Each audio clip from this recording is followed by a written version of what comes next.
A Juan capítulo 1.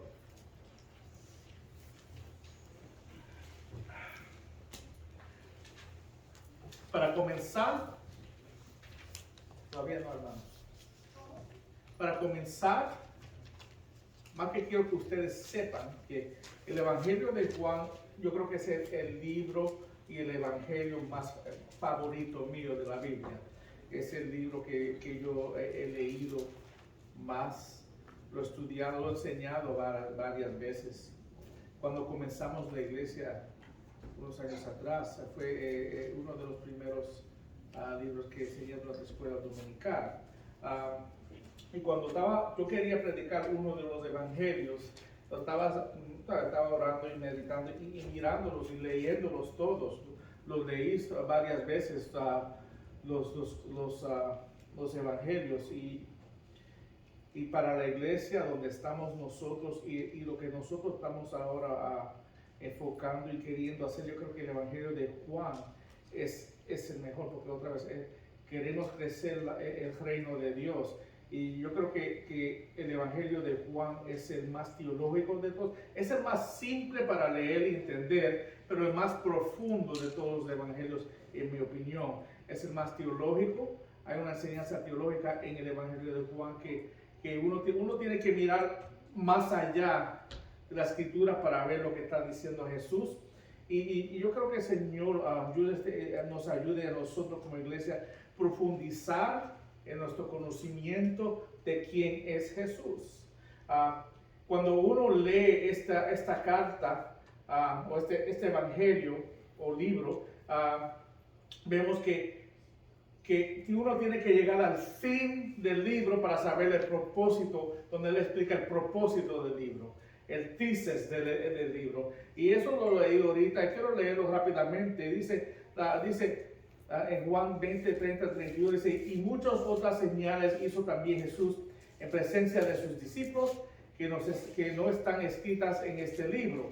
Otra vez, él andó con Cristo más de 3 años. Supuestamente Juan era primo de Jesús, o menos lo conocía casi toda su vida, pero él andó con él como discípulo 3 años y escuchó y aprendió mucho de él. Pero todo eso no está escrito aquí. Pero estas se han escrito para que ustedes crean que Jesús es el Cristo, el Hijo de Dios, y para que al creer tenga vida en su nombre. Todo lo que está escrito aquí es para que todo el mundo sepa que Jesucristo es el Hijo de Dios y para que las personas crean y pongan su fe en Él. Otra vez, el título Hijo de Dios está hablando de la deidad de Jesucristo, que Él es Dios. Y vamos a ver cada capítulo de este libro, este evangelio, punta a Jesucristo como Dios, punta a la deidad de Él. Es que milagrosamente como el Señor lo hizo, y si uno estudia y lee este libro otra vez atentamente, puede ver que en cada capítulo apunta de quién Él realmente es. Tú lo puedes leer con los ojos velados y no ver eso, pero cuando uno lo conoce y lee esta carta, puede ver, wow, es que Él realmente es Dios. Y comienza con esas palabras, enseñándoles quién es Él. Y es un evangelio, es un libro para mí bello. Yo creo que cada creyente, cuando alguien me pregunta cuál es el primer libro de la Biblia que yo debo leer, yo siempre lo mando al Evangelio de Juan. Otra vez, porque es el más fácil para entender, pero también es el más profundo. Uno para y uno empieza ahí y sigue viniendo para atrás ahí y profundizando ahí y creciendo ahí, porque yo creo que Dios a través de los años te ayuda a ver y crecer más y más profundamente a través de tu palabra. Estaba con hermano, él se fue a contar dinero, pero hermano Omar, y yo le digo, cada vez que yo enseño un libro, predico un libro, que lo ha hecho varias veces ya, siempre empiezo como nunca lo he hecho anterior. ¿Por qué? Porque Dios siempre tiene una palabra fresca para nosotros. Yo no estoy leyendo de notas viejas que Dios me habló hace años atrás. Yo estoy leyendo como nunca lo he leído y lo estoy leyendo por primera vez para que Dios me revele a mí la verdad que Él quiere que yo predique para la audiencia que estoy escuchando hoy en día. Y debe de ser así, porque cuando yo voy madurando y yo voy creciendo, voy entendiendo más y Dios otra vez puede ver las cosas de una manera más profunda o diferente que la podía ver antes, ¿no? Porque estamos en un nivel de madurez diferente. Si tú estás donde estabas 5 años atrás, hermanos, está estoqueado. Debemos siempre estar progresando y creciendo. Para los que dicen, yo ya conozco este libro, este evangelio, otra vez, es bueno entrar y estudiarla otra vez para ver lo que Dios tiene para ustedes en su palabra. Amén.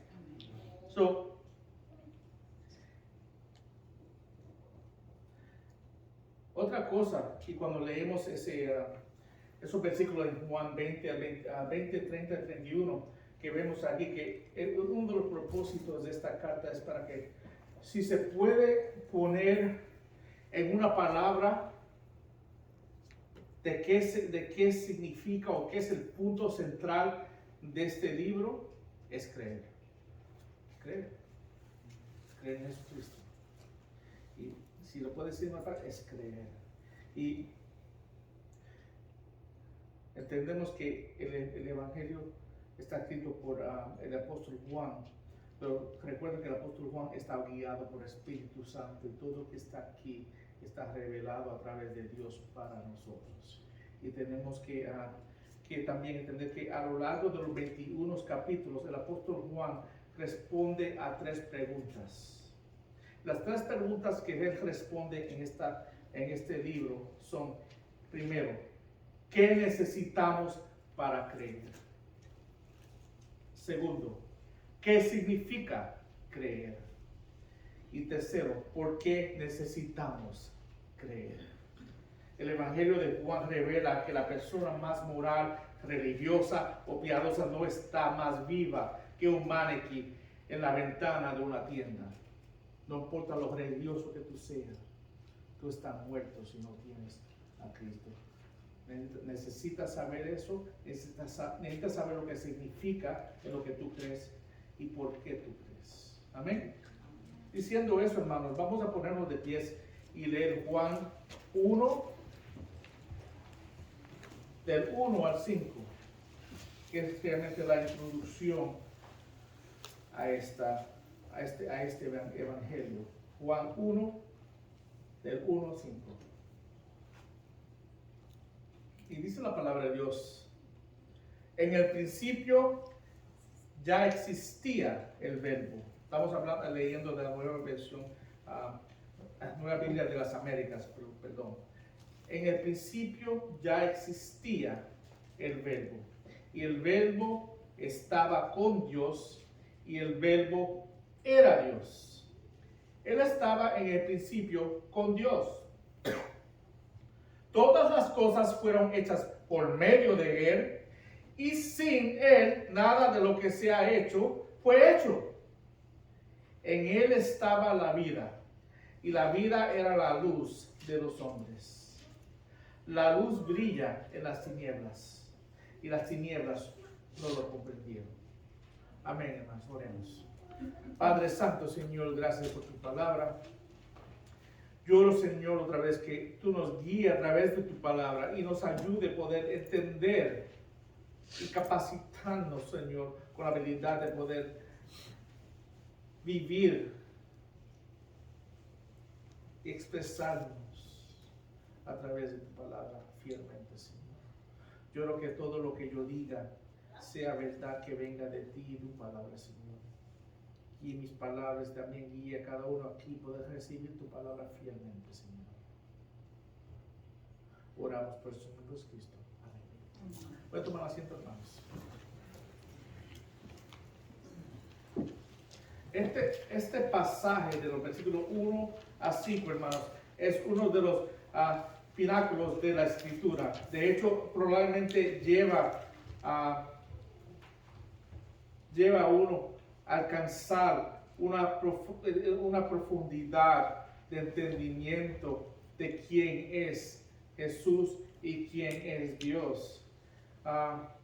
Vemos aquí que Jesús Cristo es el Hijo de Dios, pero también vemos que Él es la palabra de Dios. Él es el creador de la vida y el ser mismo y esencia de la vida.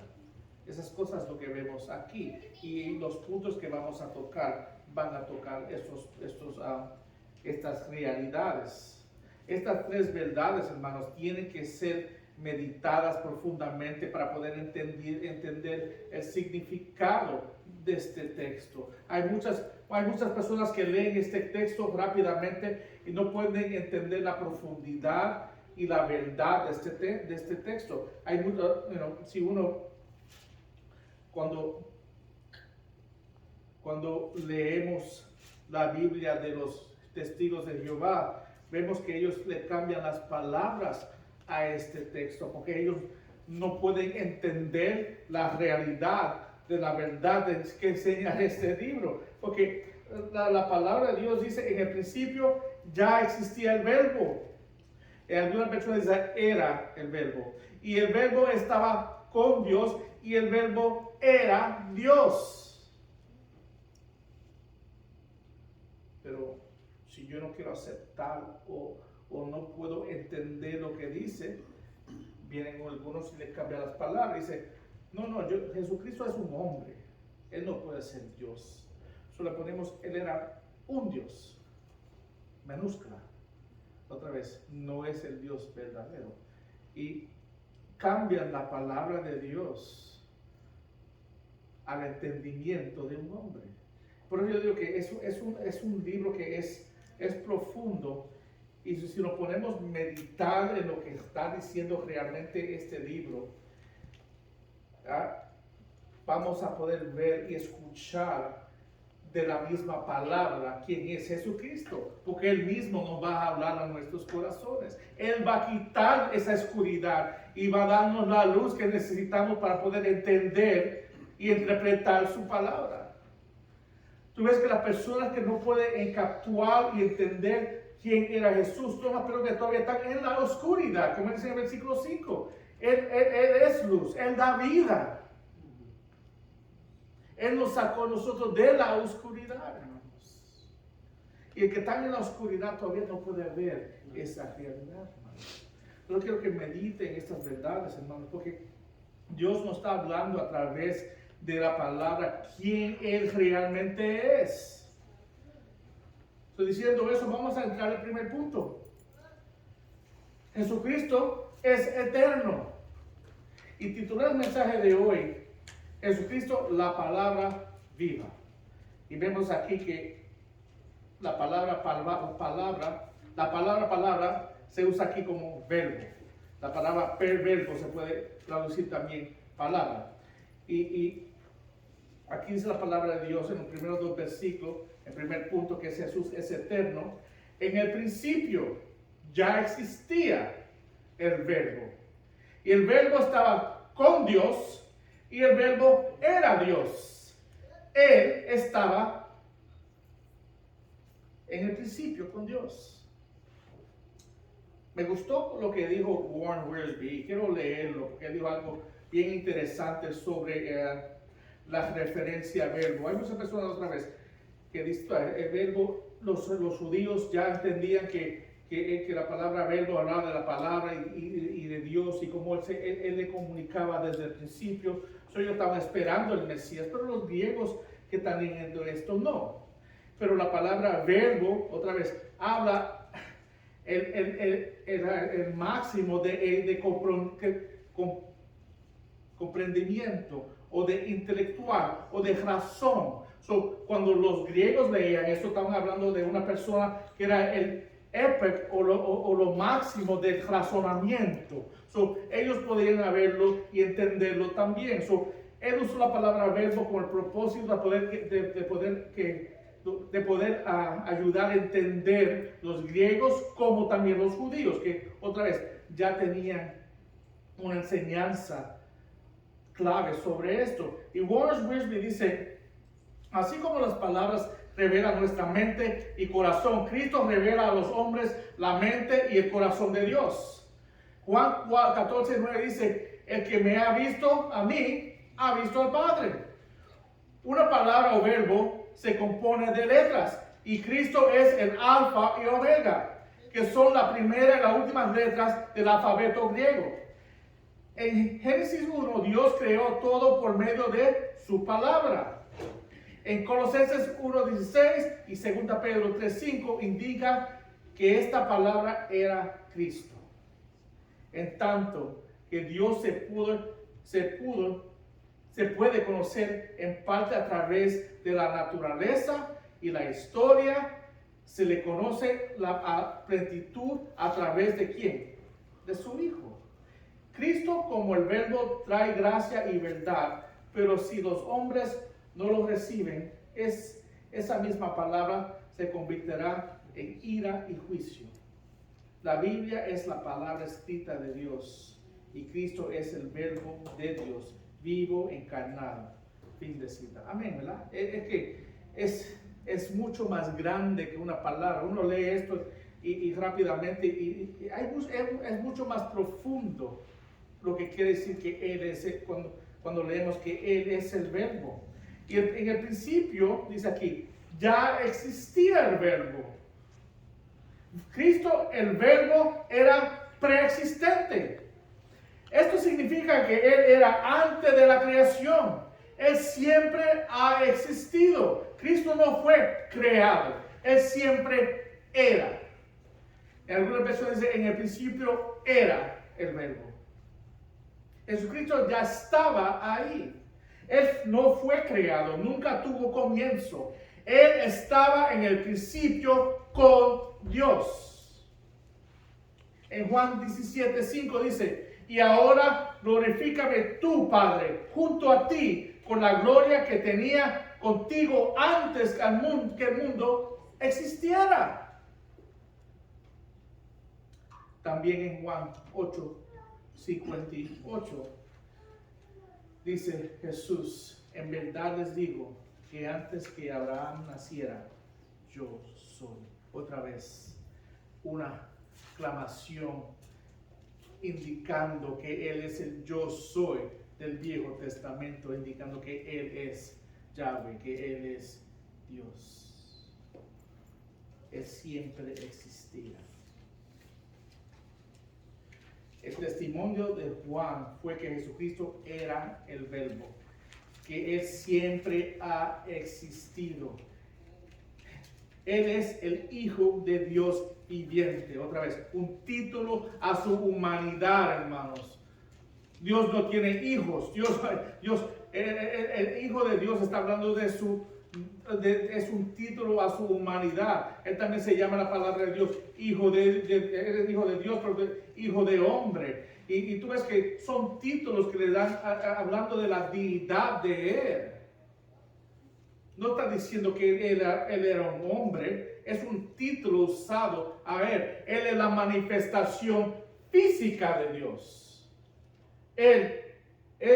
Cuando vemos a Cristo podemos ver a Dios. La palabra de Dios enseña que Dios es invisible y nadie puede ver a Dios. Pero cuando nosotros y cuando los discípulos dudaban a Jesucristo, Él dijo, si me han visto a mí, han visto a Dios, porque Él es Dios. Él es la manifestación física de Dios. Cristo siempre era parte existente de la Trinidad. El verbo estaba con Dios, dice aquí el texto. Él siempre estuvo y está con Dios. La palabra con tiene una idea tanta de estar con como de actuar hacía. Cristo, el verbo, estaba tanto con Dios como también actuando con Dios.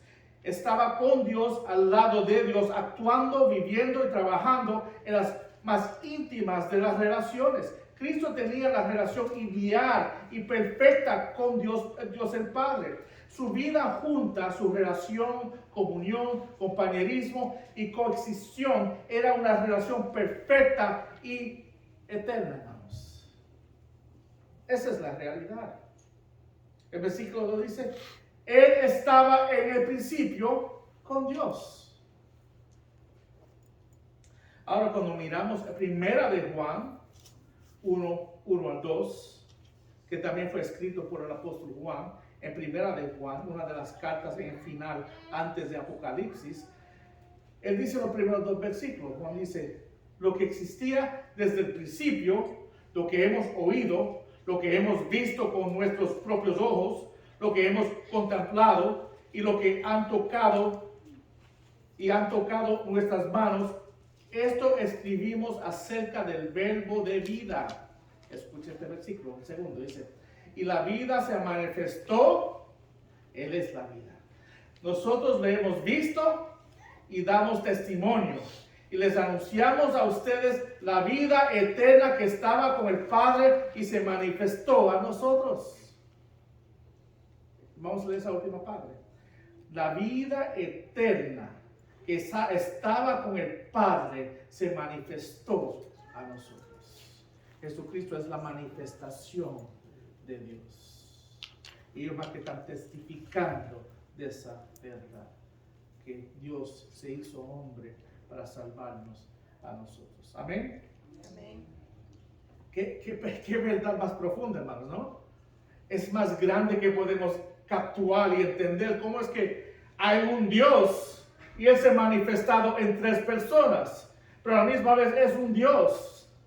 Y las 3 personas otra vez tienen 3 diferentes ministerios. Dios el Padre, Dios el Hijo, Dios el Padre, Dios el Hijo, Dios el Espíritu Santo. Son uno.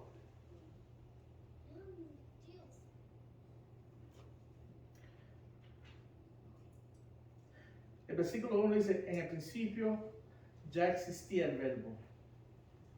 Y el verbo estaba con Dios. Y termina el versículo, y el verbo era Dios. Juan no dijo que el verbo era un Dios, como dicen algunos. Dice que el verbo era Dios. Juan estaba diciendo que el verbo Jesucristo comparta la misma naturaleza, el carácter de Dios el Padre.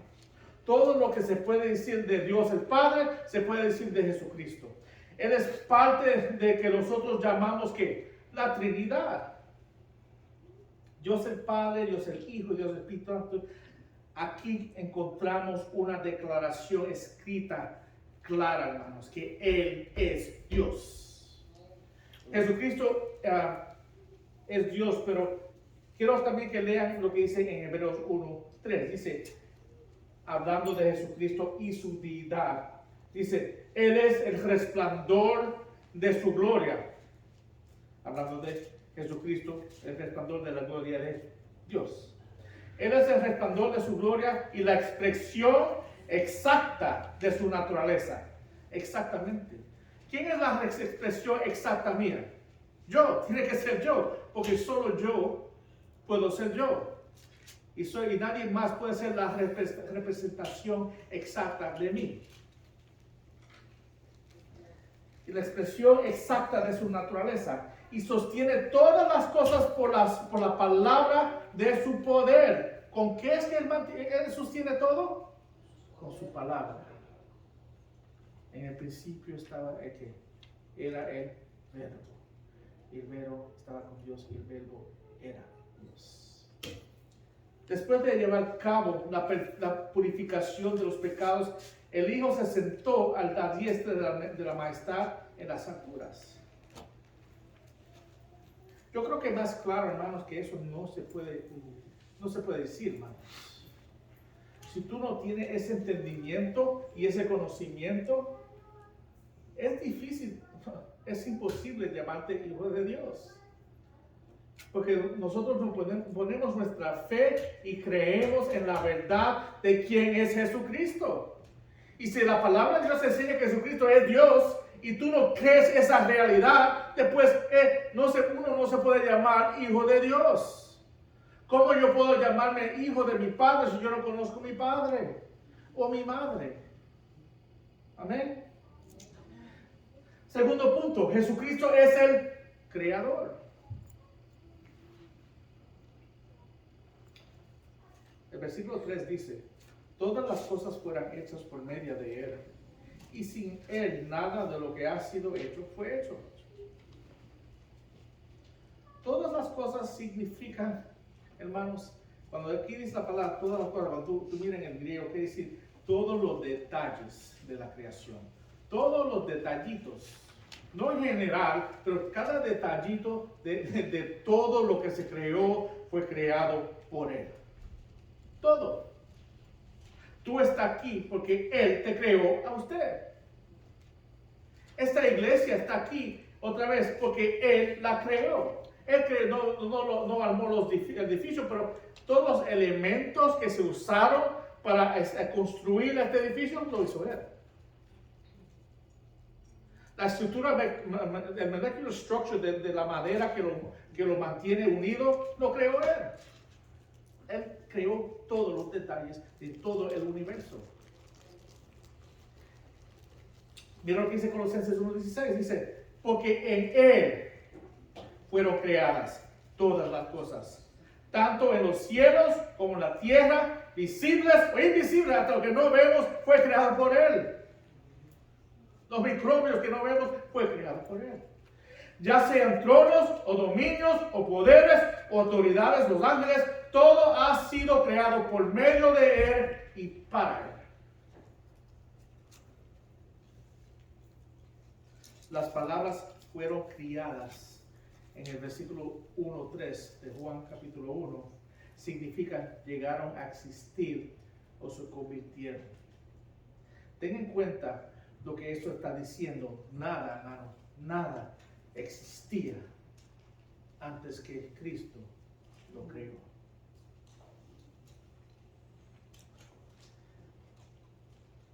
Primero Corintios 8:6 dice, pero para nosotros no hay un solo Dios, el Padre de quien proceden todas las cosas, y nosotros somos para Él. Déjame empezar otra vez por lo de Ima.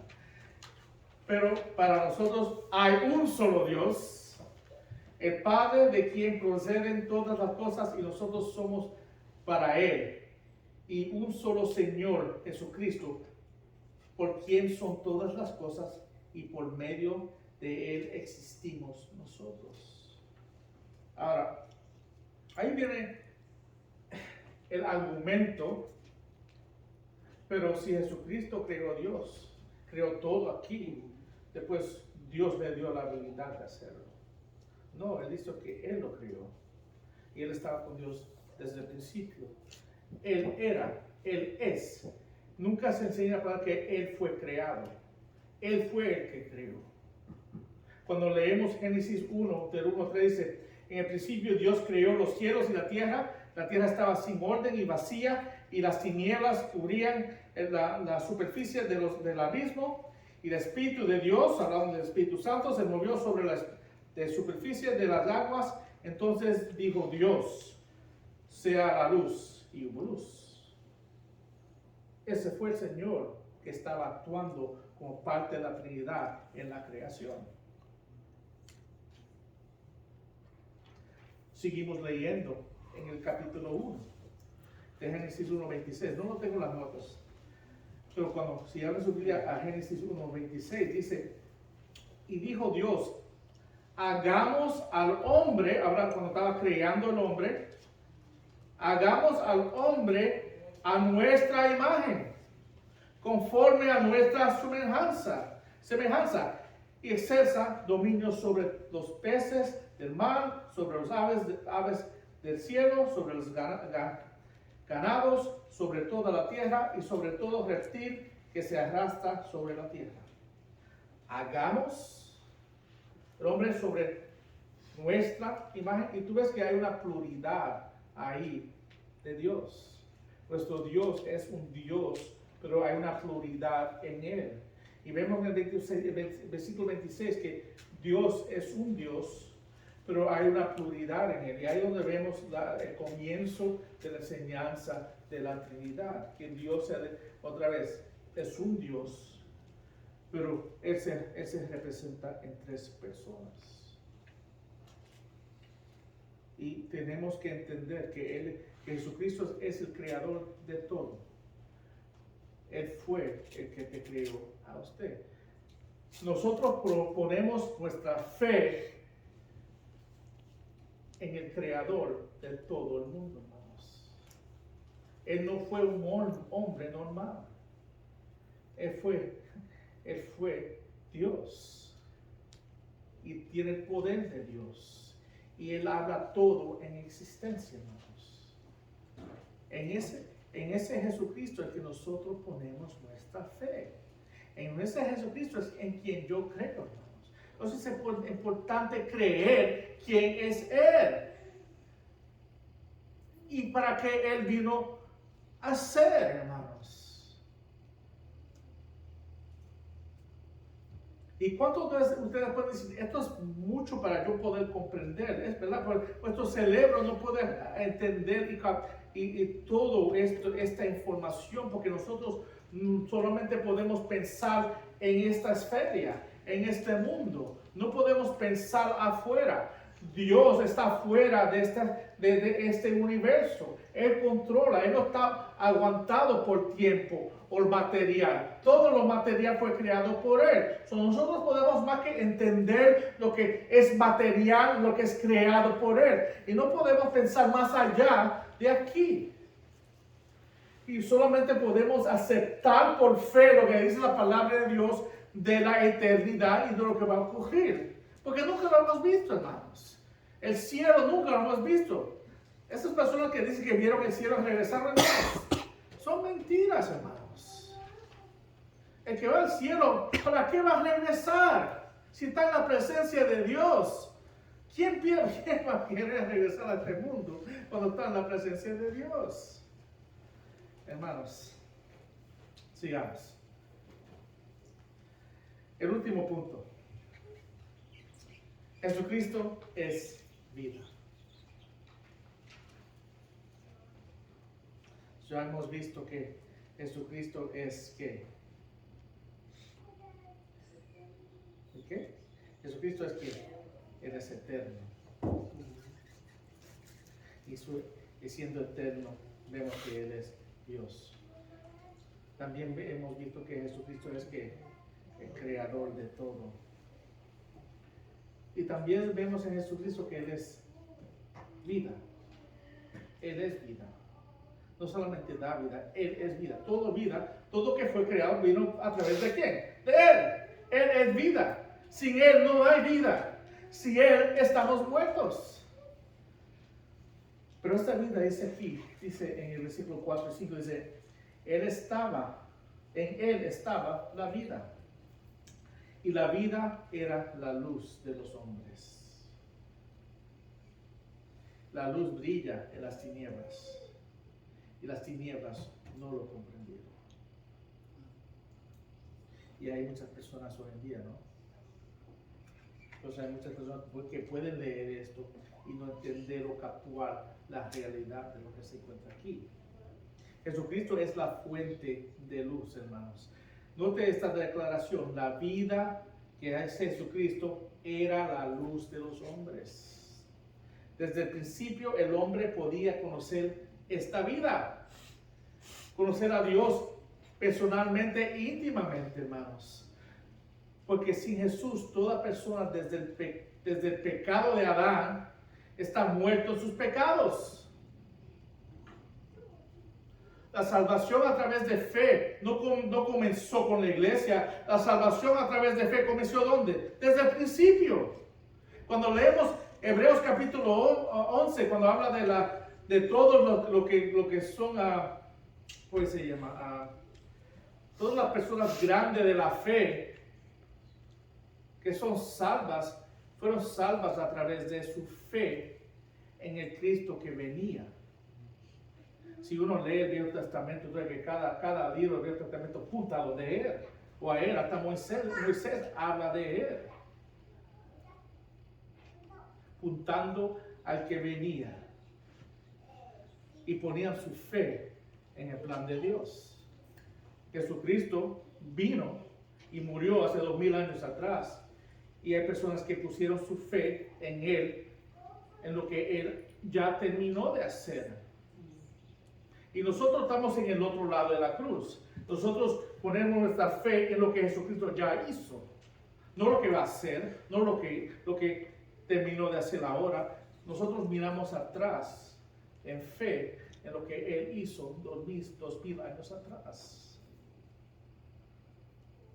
Porque solamente la vida se encuentra en Él. Él es la luz que alumbra en nosotros, que estábamos en la oscuridad. Amén. Ahora, ¿qué significa estar muerto en pecados? La muerte es la separación fundamental de Dios y el hombre en sus pecados. Al morir, la parte espiritual del hombre, su alma, se separa de la parte física del hombre, su cuerpo. Si la muerte física es la separación del alma del cuerpo, entonces la muerte espiritual es la separación del alma de uno y de Dios eternamente. El pecado nos separa de Dios eternamente, lo que nos quedamos en nuestros pecados. Y si Jesucristo otra vez no nos da la vida, nos mantenemos perdidos en nuestros pecados eternamente. Porque solamente Él nos puede traer y restaurar esa relación que teníamos con Dios. Pero hay muchos hermanos que se mantienen separados, que se mantienen en la oscuridad. Pero tenemos que recordar que Jesucristo vino a darnos ¿qué? Vida. Y reconciliarnos ¿con quién? Con Dios, cambiando tanto nuestra condición presente como nuestro destino futuro. ¿Cómo es que uno recibe la vida eterna, hermanos? Poniendo su fe y confianza en Jesucristo. En Juan 1:25 dice la palabra de Dios. Jesús le contestó: yo soy la resurrección y la vida. El que cree en mí, aunque muera, vivirá. Entiende que el creyente puede morir físicamente, pero vivirá espiritualmente, eternamente. El cristiano más que muere una vez, hermanos. El cristiano más que muere físicamente. Por eso no tenemos temor de morir. Porque yo sé dónde voy. Yo sé que el minuto que mi cuerpo otra vez caiga aquí, yo estaré en la presencia de Dios. Y esa es la esperanza que me da la palabra de Dios. Porque yo creo lo que dice las promesas de la palabra de Dios. Pero que no tiene a Cristo, no tiene esperanza, hermanos. Porque también la palabra promete que esas personas serán condenadas eternamente, hermanos. Por eso debe de romper nuestros corazones, saber que las personas que están alrededor de nosotros, nuestros familiares, nuestros hijos, nuestros amigos, nuestros trabajadores de empleo, si no conocen a Cristo, aquí es que se le acaba la cosa. Y realmente no aquí, porque eternamente ellos serán separados de Él, porque no tienen la vida, no tienen a Cristo. Tienen que tener a Cristo para poder tener vida, hermanos. Él es la luz. Otra vez, las personas que no tienen la luz todavía se mantienen ¿dónde? En la oscuridad, porque no pueden ver la verdad. No pueden verlo a Él. Sin luz uno puede ver. Si la luz está apagada aquí y es de noche, nadie puede ver. Pero cuando la luz está prendida, uno puede ver todo lo que está aquí. Y es lo que pasa con el creyente. Cuando la luz está prendida, el Espíritu Santo nos levanta de muertos. Podemos ver a Cristo por primera vez.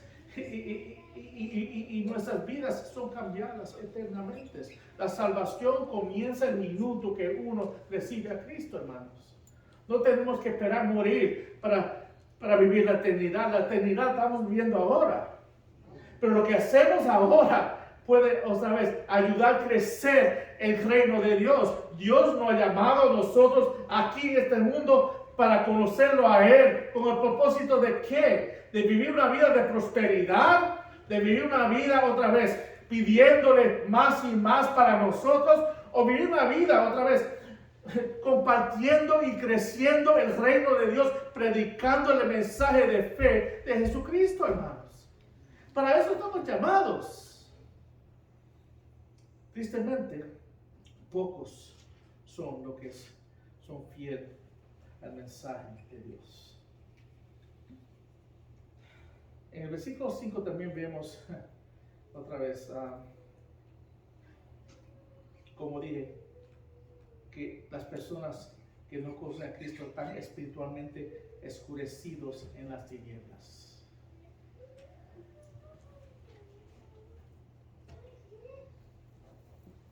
Juan 8:12 dice, Jesús les habló otra vez. Y vean que todos los textos que estoy hablando y que estoy leyendo están en Juan, con el propósito para que ustedes vean que este tema que se presenta en los primeros 5 versículos se van a expandir en el resto del libro. Y se va a explicar más profundamente en el resto del libro. Y Juan 8:12 dice, Jesús le habló otra vez diciendo, yo soy la luz del mundo. El que me sigue no andará en tinieblas, sino que tendrá la luz de la vida. ¿Entienden, hermanos?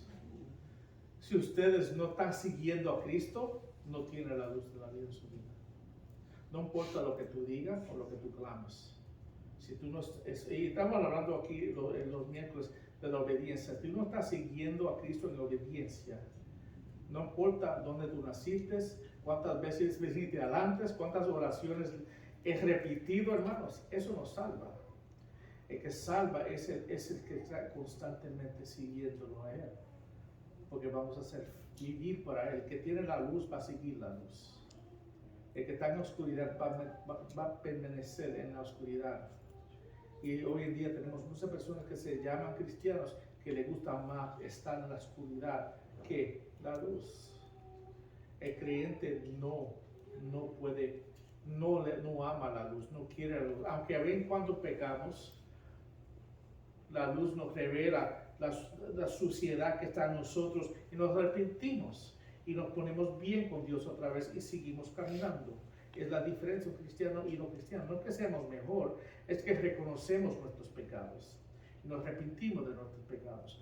Que cuando el que no es creyente le gusta sus pecados y sigue caminando sus pecados. Es la diferencia, no que somos mejor y que no pecamos, es que reconocemos el pecado a través de la luz que está en nosotros. Amén. Y ahí quiero dejarlos, hermanos. Quiero que podamos reflejar en esto, en lo que sigue la palabra, y que veamos, hermanos, si hay uno aquí que nunca he visto a Jesucristo como la palabra de Dios lo explica, que hoy sea el día que se arrepiente y venga a Él y ponga su fe en Él. No dejes, hermanos, que pase este día sin poner tu fe en Cristo. Amén. Antes de terminar y pasar la cena del Señor, me gustaría cantar una canción más. La última canción que cantamos, otra vez, realmente va mano en mano con lo que estamos, lo que dediqué en esta tarde. Y quiero como iglesia que vamos a parar, ponernos de pies y cantar. Y otra vez, si el Señor está hablando a usted y ayudando a reconocer otra vez en realidad quién Él es, y tú nunca lo has recibido y has puesto tu fe y cree en Él, hágalo, hermanos. Amén. Vamos a ponernos de pies y cantar juntos. Play the last song, please.